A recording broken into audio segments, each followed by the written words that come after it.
From the outside, our house looked like any other family home. A neat garden out front, curtains always perfectly ironed, and my parents greeting neighbors with smiles that could win awards. But once the door shut, the mask dropped, and the truth was far uglier. Inside those walls, I wasn't their child. I was their maid. It started small. So small that as a child, I didn't even realize what was happening. At 6 years old, my mornings weren't filled with cartoons and cereal like other kids. Instead, I stood on a stool in the kitchen, barely tall enough to reach the counter, learning how to chop vegetables because my mother said, "Someone has to help around here, and your brother is too young." My brother was only a year younger than me, but he was the golden boy. He never washed a dish, never lifted a broom. He was the one my parents called our pride. By 8, I was ironing his school uniforms while mine lay wrinkled in a corner. If I dared complain, my father's voice would thunder, "Don't be ungrateful. You should be thankful you have a roof over your head. Do as you're told." Weekends weren't breaks. They were chore marathons. While my friends rode bikes or played games, I scrubbed floors until my hands cracked, polished shoes that weren't mine, and cleaned windows so spotless I could see my reflection, though I barely recognized the tired, small face staring back. Birthdays? Those weren't for me. When my brother turned 10, they threw him a party with balloons, cake, and a rented magician. I stood in the kitchen, washing dishes from the guests, wearing an apron instead of party clothes. When I turned 10, there was no cake, no presents. Just my mother tossing me a rag and saying, "Hurry up and clean the living room before the neighbors come over." I learned quickly that in this house, my worth was measured by how well I scrubbed, folded, and obeyed. The worst part wasn't even the work. It was the way they rewrote the story whenever outsiders appeared. If relatives visited, suddenly my mother would chirp, "Oh, she just loves helping around the house." And my father would boast, "She's so responsible, so mature for her age." They dressed up my servitude as virtue, and everyone applauded. No one saw the truth, that I was a child robbed of a childhood, turned into their unpaid servant. At school, I watched other kids run to their parents after plays or sports events, holding up drawings or report cards. My parents rarely came, and when they did, they only had eyes for my brother. If I showed them a paper with an A, they would shrug and say, "That's expected. Now go set the table." But if my brother brought home a B, they praised him as if he'd won a medal. It ate at me slowly like acid on glass. Every chore, every dismissal, every stolen moment of joy, it all piled up until the weight of it nearly crushed me. Still, I clung to one thing, books. Late at night, after the dishes were washed and the floors shone, I'd sneak into my room with a flashlight and read. Stories of heroes, leaders, and dreamers. People who started with nothing and built empires. People who were seen, heard, respected. Between those pages, I imagined a world where I wasn't invisible, where I wasn't the family maid. And in those quiet hours, a spark lit inside me. I didn't know how, and I didn't know when, but I promised myself, one day I'll be more than this.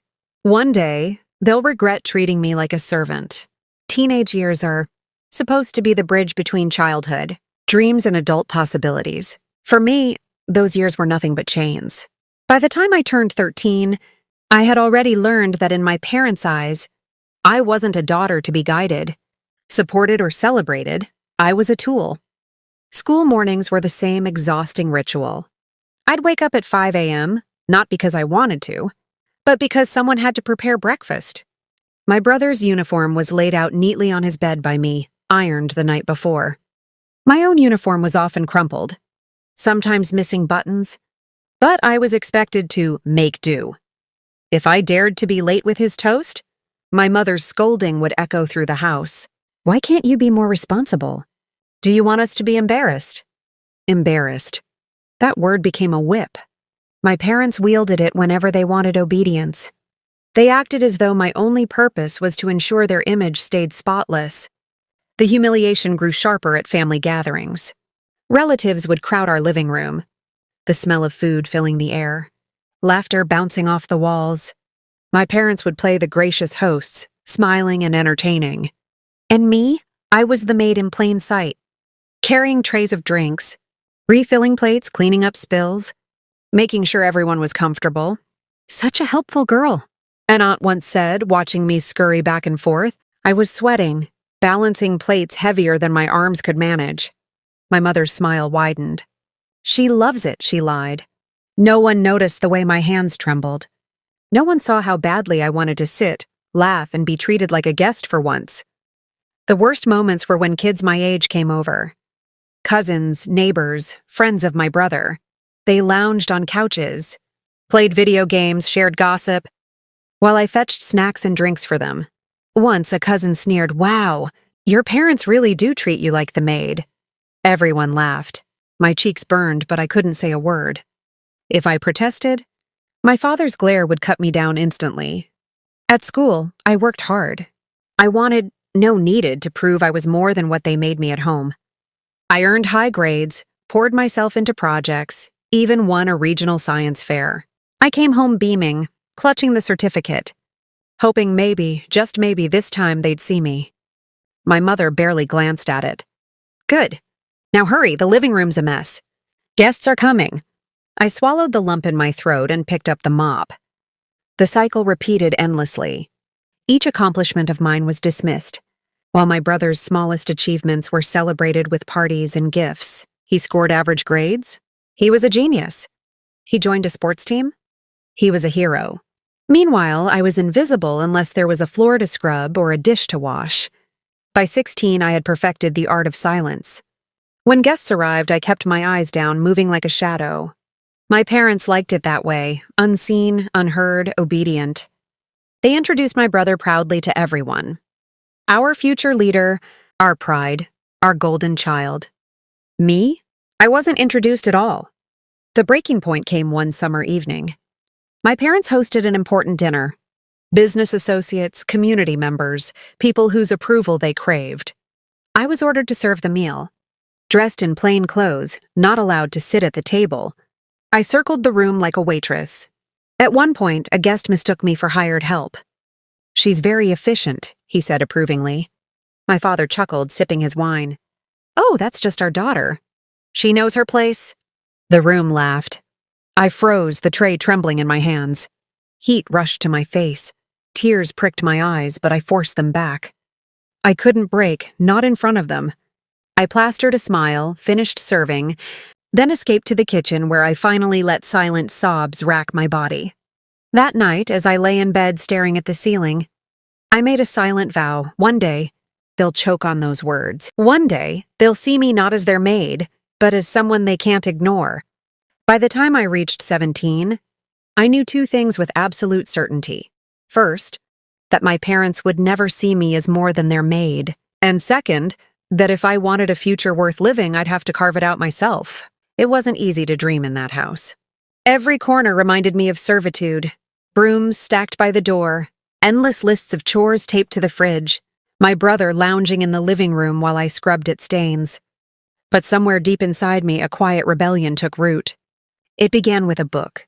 One afternoon, while cleaning the attic, I stumbled across an old, dust-covered box filled with books my uncle had left behind years ago. Most were about business, leadership, management, stories of self-made entrepreneurs who started with nothing and built empires. My parents had never bothered with the box, but to me, it was a treasure chest. Late at night, when everyone else was asleep, I devoured those pages by flashlight. I read about leaders who turned rejection into motivation, failures into stepping stones. The words lit a fire inside me.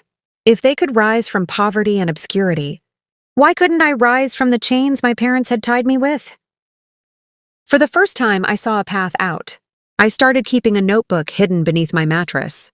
In it, I scribbled ideas, business concepts, leadership notes, strategies I borrowed from the books. Some nights I planned imaginary companies. Other nights, I wrote speeches I dreamed of giving as someone respected, not ridiculed.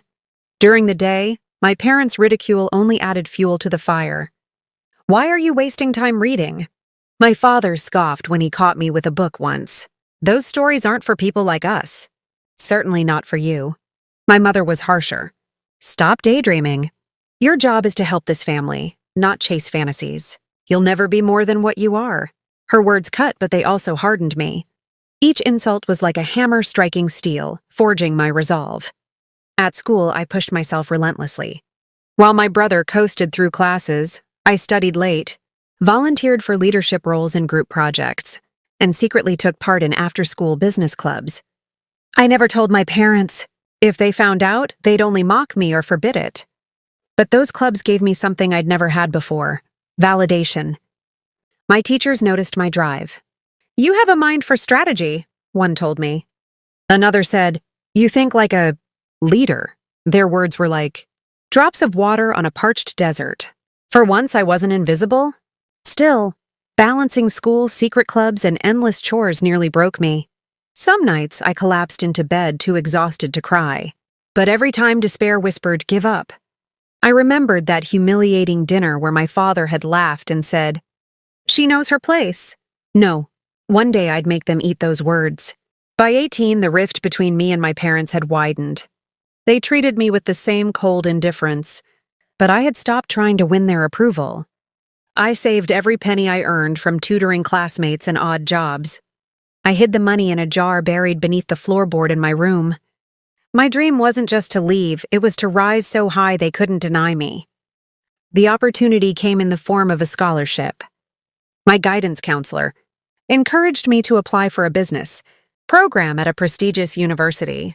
I poured my soul into the application, writing about resilience, leadership, and the vision I had for myself. Weeks later, the acceptance letter arrived, with a full scholarship attached. I will never forget the look on my parents' faces when I told them. My father scoffed.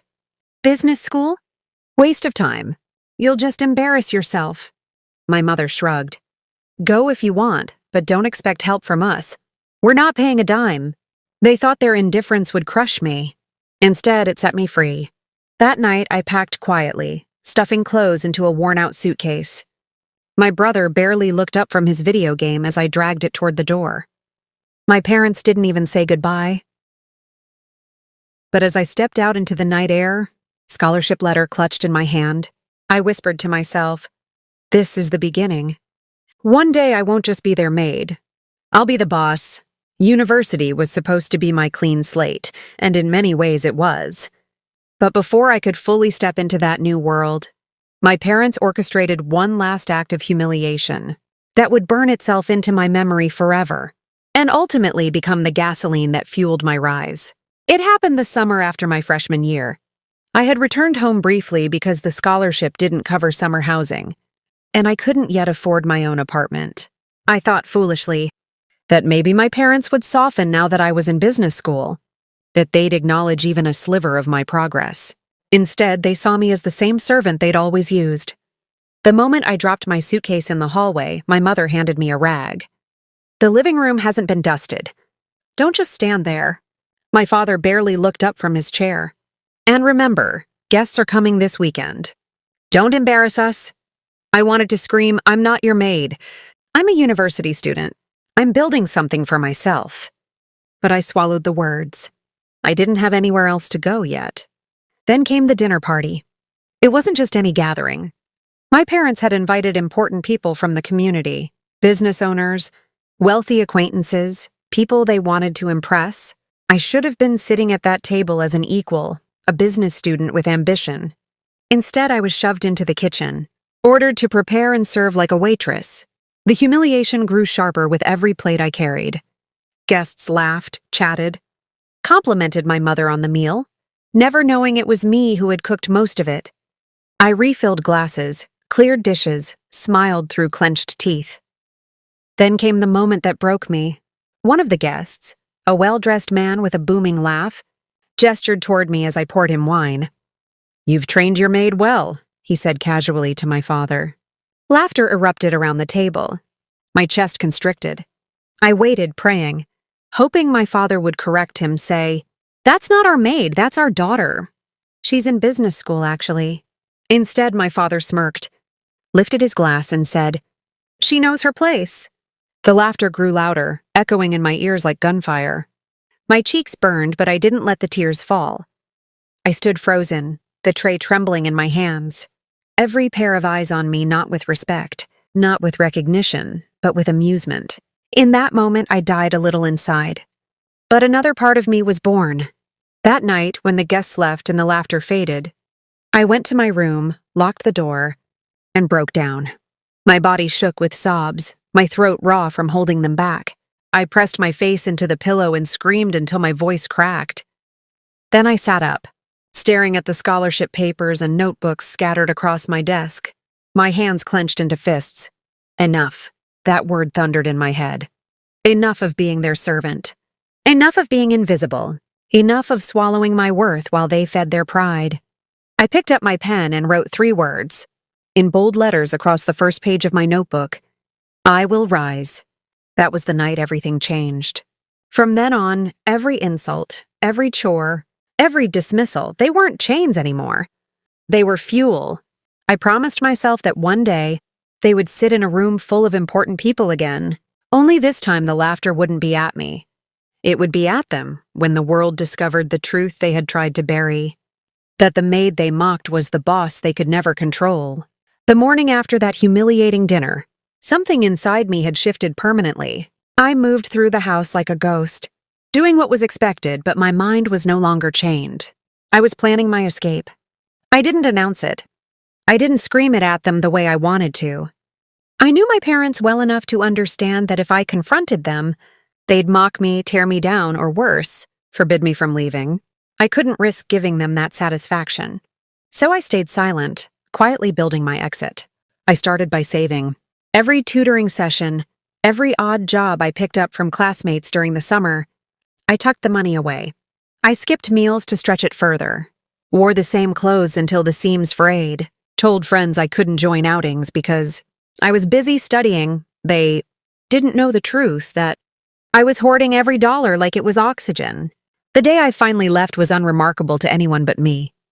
I packed my suitcase at dawn, stuffing in clothes, notebooks, and that one promise written in bold letters. I will rise. My parents didn't notice. My father was reading his newspaper. My mother fussing over my brother's breakfast. I stood in the doorway, suitcase in hand, waiting for someone to say something, anything, but they didn't even look up. So I walked out. No goodbye, no tears, no acknowledgement. And strangely, that hurt less than I expected. The first months on my own were brutal. I rented a tiny studio apartment near the university, if you could even call it that. The ceiling leaked when it rained. The walls were stained and the heating barely worked. But it was mine. For the first time, no one ordered me to scrub floors or serve plates. Freedom smelled like damp carpet and instant noodles, and I loved it. Money was scarce. Even with the scholarship covering tuition, I had to work multiple jobs to keep the lights on.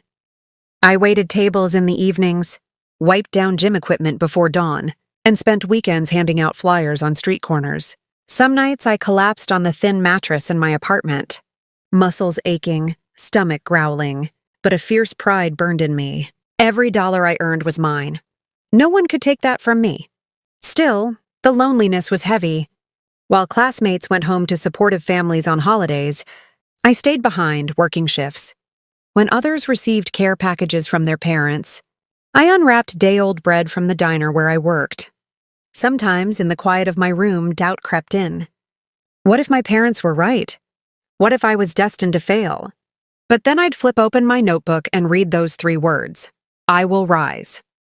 And I kept going. The hardest part was watching my peers start ahead. They had networks, connections, parents introducing them to professionals. I had none of that. Professors noticed my effort but couldn't hand me opportunities out of thin air. So I built my own. I volunteered for unpaid internships, stayed after class to ask questions, networked with anyone who would give me 5 minutes.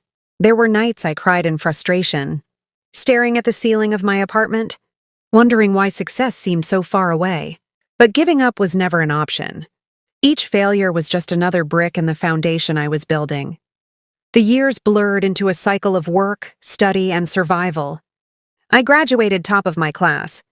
Not that my parents cared. They didn't even attend the ceremony. While classmates posed for photos with proud families, I stood alone, diploma in hand, smiling through the ache in my chest. But that diploma was more than paper. It was proof. Proof that I had clawed my way out of servitude and into possibility. Proof that I wasn't just their maid. Still, life after graduation wasn't suddenly easier. Landing a corporate job without connections was like trying to break into a fortress with bare hands. Interview after interview ended with polite rejections. My resume was strong, but I lacked the one thing others had, backing, so I kept hustling. I took a temporary job at a small startup, doing menial tasks that reminded me uncomfortably of home. Fetching coffee, making copies, cleaning up after executives. The irony wasn't lost on me. But this time it was different. I wasn't being used by family who mocked me. I was infiltrating a system I intended to rise through. I studied the executives, memorized their strategies, learned how they thought, how they planned. When they dismissed me, I listened harder. Every errand was an education. Every overheard meeting was a lecture. And slowly, I began to see the cracks in their empire. Mistakes I could learn from. Flaws I could avoid. It wasn't glamorous. It wasn't comfortable. But it was progress. And every night I returned to my notebook, adding new lessons, refining my vision. The path was long, but I could see it now, stretching before me like a road lit faintly by stars. One day, I promised myself they won't laugh. One day, they'll see me. Not as their maid, but as their boss. The startup where I fetched coffee and made endless photocopies was supposed to be a stepping stone, but for me it became a boot camp. Most interns treated it like a resume line, doing the bare minimum before chasing bigger opportunities. I treated it like war. Every task, no matter how small, I performed with sharp precision. If they asked me to organize files, I learned the filing system better than the managers. If I was told to deliver coffee, I memorized everyone's preferences, anticipated orders before they asked. Slowly, they stopped seeing me as invisible. But more importantly, I was watching. Always watching. I noticed which executives argued, who dominated meetings, who hesitated when making decisions. I tracked which projects failed and why. I took notes so detailed they could have been transcripts. My colleagues laughed. "You take this place too seriously." But I didn't care. To me, this wasn't just a job. It was training ground for the empire I was determined to build. The turning point came 6 months in. A junior analyst quit abruptly, leaving a presentation half-finished. Panic spread through the office. An important client meeting loomed, and no one wanted to take responsibility. I had been silently organizing the analyst's notes while fetching their coffee, so I stepped forward. "I can finish it," I said. The room went quiet. One executive chuckled. "You? You're the intern." But I didn't flinch. "I've been helping with the data. I know the material. Let me try." They exchanged doubtful looks, but desperation won. "Fine," one said. "Don't embarrass us."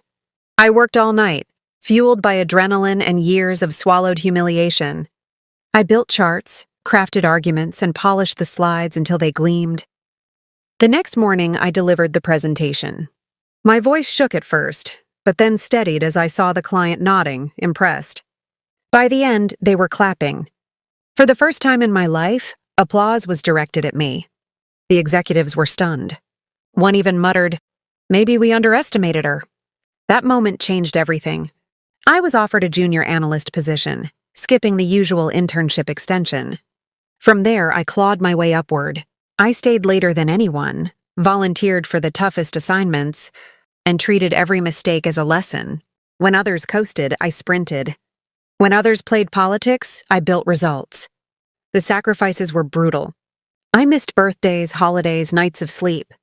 I ate dinner at my desk, lived on black coffee, and fell asleep on spreadsheets more than once. But each small win reminded me of that night in my parents' dining room. The laughter, the smirk, the words, "She knows her place." No, this was my place, and I was claiming it inch by inch. Years passed. Promotions came, first slowly, then in waves. Junior analyst became senior analyst. Senior became project lead. Project lead became manager. With every title, I gained not just authority but confidence. I learned to speak with power, to negotiate, to lead teams. By my late 20s, I was no longer the maid in the background. I was the one at the head of the table, assigning tasks, making decisions. Colleagues who once ignored me now sought my approval. Executives who once laughed now deferred to me. The climb wasn't without setbacks. Projects failed. Competitors tried to sabotage me. Colleagues whispered that I was too ambitious, too intense. But I had been hardened in a crucible far worse than corporate politics. After surviving my parents' house, their dismissals, their cruelty, no boardroom intimidation could break me. Each obstacle only sharpened me. Each victory built my reputation. And slowly, I began to see the future I had promised myself. Not just a seat at the table, but the power to own the table itself. Climbing the corporate ladder had been exhausting, but it was nothing compared to what came next. The moment where one bold idea would change everything. I had been working as a senior project manager at the firm for just over a year. My reputation was solid, but not extraordinary, at least not yet. Executives knew I delivered results, but in their eyes, I was still the girl who had started as the coffee intern. To rise beyond that, I needed something game-changing. That chance came when the company faced a crisis. A major client, a multinational conglomerate, was threatening to pull their contract because our last 3 campaigns had underperformed. Losing them would mean millions in revenue gone, reputations destroyed, and possibly layoffs. The board was panicking. Meetings dragged on for hours with no solutions, only excuses. I sat silently through one of those meetings, watching the chaos unfold. Charts flashed on the screen, executives bickered. One even slammed his fist on the table. All I could think was how familiar it felt.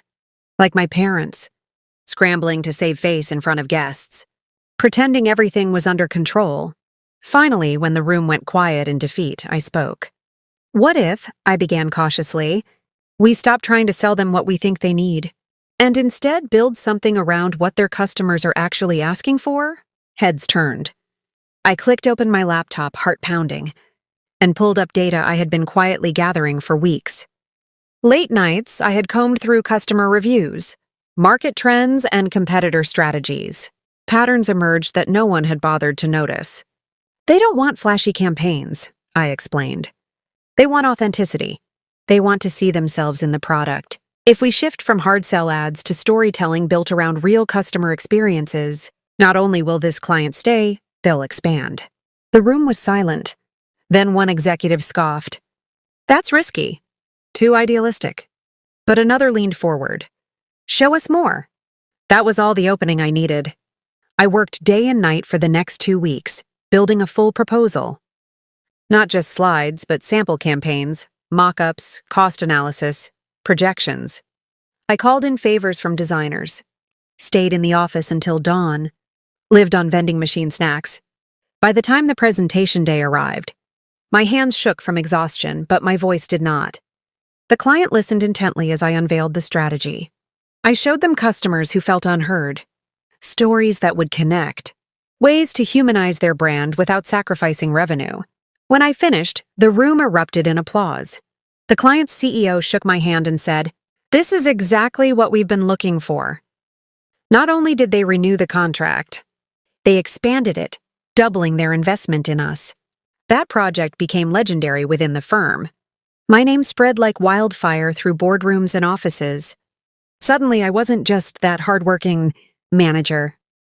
I was the strategist who saved the company millions. Promotions came swiftly after: director, vice president. Each new title felt surreal, but also inevitable. I had spent years studying, sacrificing, preparing for this. Now it was paying off. But the biggest leap wasn't within the company. My idea had caught the attention of investors outside the firm. Quietly, they approached me, curious about whether I had more ideas. Ideas that could stand alone. Ideas worth building a new company around. At first, I hesitated, leaving the safety of a steady salary for the chaos of entrepreneurship felt terrifying. But then I remembered the attic books, the notebook beneath my mattress, the vow I had written years ago: I will rise. So I took the leap.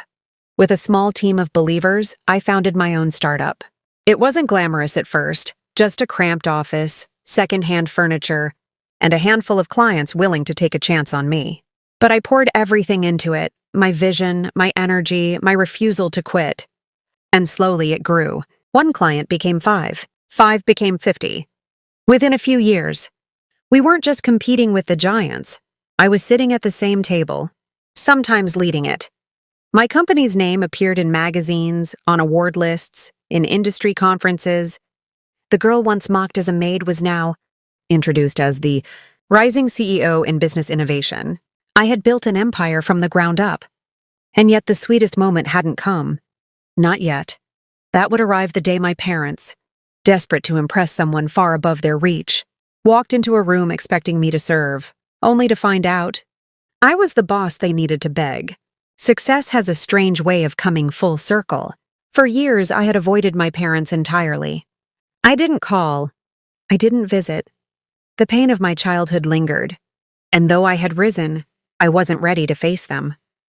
But fate has a way of arranging encounters you never planned for. It started with an industry gala. My company had just hit its 5-year milestone, and we were being honored with an award for innovation. I walked into the grand ballroom wearing a tailored suit, shoulders squared, every inch the CEO I had fought to become. Flashbulbs popped, reporters called my name, colleagues clapped me on the back. For the first time in my life, I felt seen by the world, not as someone's servant, but as a leader in my own right. And then, across the glittering tables, I saw them. My parents. They were older, grayer, but unmistakable. My mother in a sequined dress too flashy for the occasion. My father in a suit that strained against his stomach. And beside them, my brother, still smug, still entitled. They were laughing, mingling, schmoozing with guests, trying desperately to blend into circles they had never truly belonged to. At first, my stomach clenched. Old wounds tore open. I wanted to turn and leave. But then, I caught the words drifting from my father's mouth. "We're very close with the new CEO," he was boasting to a group of acquaintances. Yes, we practically raised her to be successful. Hard work runs in the family, you know." I froze, a bitter laugh caught in my throat. Practically raised me? If raising meant chaining me to chores, mocking my dreams, and treating me like a maid, then yes, they had raised me. But they had not built the CEO standing in that room. I waited, listening. My mother added sweetly, "We're hoping to be properly introduced tonight. Connections are everything, of course. Connections." That was all I had ever been to them. A tool, a stepping stone. And now they wanted to use me again. Only they didn't realize I was the very person they were chasing. When my name was announced on stage, the room erupted in applause. Cameras flashed as I walked up to accept the award. I lifted it high, smiling at the sea of faces. And then my eyes locked with my parents. The shock on their faces was priceless. My mother's mouth fell open. My father's smug grin vanished. My brother blinked rapidly, as though trying to make sense of the impossible. The CEO they had been dying to meet, the one they bragged about knowing, the one they wanted to impress, was me. I stepped to the microphone, voice steady, heart pounding. "This award is not just for me," I began, scanning the crowd, lingering on my parents. "It is for anyone who was ever underestimated. For anyone who was told they were less, treated like a servant, dismissed as invisible. This is proof that you are never defined by how others see you. You are defined by what you choose to become." The audience erupted in applause again. But all I saw was my parents, shrinking in their seats. Their past cruelty reflected back at them in front of everyone. It was the sweetest irony. The girl they had humiliated in their dining room, the maid they paraded at parties, was now the boss they wanted to impress. And the night was far from over. After the award ceremony, the ballroom buzzed with conversation. Guests crowded around me, shaking hands, congratulating me, asking about future projects. I answered politely, but my eyes kept drifting to the far side of the room where my parents sat frozen, still processing what had just happened. Finally, they rose. My father tugged at his tie nervously. My mother plastered on a shaky smile, my brother trailing behind like a shadow. They wove through the crowd until they stood in front of me, blocking out the lights. For a moment, none of us spoke. The silence was thick, weighted with years of neglect and cruelty. Then my mother reached for my hand, her voice dripping with false sweetness. "Darling," she said, We're so proud of you. We always knew you had it in you." The words were almost laughable. Proud? Where had that pride been when I begged them to come to my graduation? Where had it been when I won awards in school, only to be sent to mop the floor? I withdrew my hand. "Proud?" I said coldly. "You called me your maid."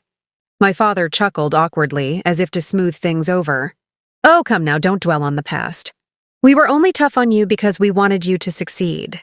I stepped closer, lowering my voice so only they could hear, though the steel in my tone cut sharper than any scream. "You wanted a servant. You wanted someone to polish your image while you showered my brother with praise. You laughed when people mistook me for the help. You humiliated me again and again. Don't you dare rewrite history now." My father's face reddened. "Watch your tone," he hissed, still clinging to the illusion of authority. But this time I didn't shrink. I straightened my shoulders, holding his gaze until he looked away. "You don't get to tell me what to do anymore. I'm not your maid. I'm not your shame. I'm not invisible. I am the CEO you were so desperate to meet tonight." Gasps rippled through the small circle of onlookers who had gathered, sensing drama. My mother's smile cracked, her eyes darting nervously. "Please," she whispered, "not here." "People are watching." "Good," I said. "Let them." For years they had humiliated me in front of others. Now it was their turn. I turned deliberately to the group of executives and investors who had approached, curious about the scene. "Everyone," I announced smoothly. "May I introduce my parents? They used to treat me like the maid in my own home. Tonight they wanted to impress the CEO. I suppose in a way they succeeded. Just not the way they planned." Laughter spread, awkward at first, then growing as people realized the irony. My father's face drained of color. My mother's hands trembled. My brother looked like he wanted to disappear. "Congratulations," I finished, my voice dripping with finality. "You finally see me. Not as your servant, as your boss." The crowd erupted in applause, not for them, but for me, for the truth I had spoken aloud, unflinching. My parents stumbled back, humiliated, their carefully crafted image shattered. For the first time in my life, I wasn't the one shrinking under their gaze. They were shrinking under mine. And it was glorious. The night of the gala ended with applause still echoing in my ears. But when the lights dimmed and the guests filed out, I found myself standing alone in the empty ballroom. The award weighed heavy in my hand, not because it was a burden, but because it was proof, a shining reminder that everything I had endured had not been in vain. My parents left quietly, faces pale, dignity shredded. They didn't try to speak again that night, didn't dare. I watched them go, shoulders hunched, whispers trailing after them. For years they had been the ones towering over me, looking down with disdain. Now they could barely meet my eyes. I should have felt nothing but triumph. And in a way I did. Watching them shrink under the truth was the sweetest revenge I could have imagined. Yet, beneath the satisfaction was something unexpected: peace. For so long I had carried the weight of their cruelty, the nights of scrubbing floors, while they praised my brother, the humiliation of being called a maid, the ache of being invisible. I thought I needed their acknowledgement to heal. But standing there, award in hand, I realized I didn't. I had built my life without them. I had proven myself without them. Their pride, their approval, their love. It was no longer something I craved. I walked out of the ballroom and into the cool night air. The city glowed around me, skyscrapers lit like stars. My driver opened the car door, calling me boss, and for a moment, I laughed, not bitterly but freely. That word, once a dream scribbled in a hidden notebook, was now my reality. Over the next weeks, the fallout rippled. Word spread quickly about the scene at the gala. Some sympathized with my parents, embarrassed for them. Others admired my candor, my refusal to hide the truth. But for me, it wasn't about public perception. It was about reclaiming my story. My parents tried reaching out in the weeks that followed. Calls, texts, even letters, all filled with excuses, half apologies, attempts to rewrite history. We were strict because we loved. You misunderstood. We're family. Surely we can move past this. I didn't respond. not out of cruelty, but out of clarity. Forgiveness is one thing. Reconciliation is another. And while I had forgiven myself for ever believing their lies, I owed them nothing. Instead, I poured myself into my company. My team grew, my influence expanded, and soon other CEOs came to me for advice. The girl who once scrubbed dishes in silence was now setting the tone for entire industries. And every so often, when I looked in the mirror, I saw not just the CEO, not just the boss, but the little girl who once whispered, "I will rise." I wanted to tell her, "You did. You rose higher than they could ever reach." The truth is, revenge didn't come from humiliating them at the gala, though that moment was satisfying. Revenge came from living well, from thriving, from proving that their cruelty did not define me. My story was never about being their maid. It was about refusing to stay in chains. And as I stood in my office one evening, watching the sunset pour gold across the city I now helped shape, I finally understood. They had tried to bury me in servitude, but all along they were planting a seed, and that seed had grown into a boss.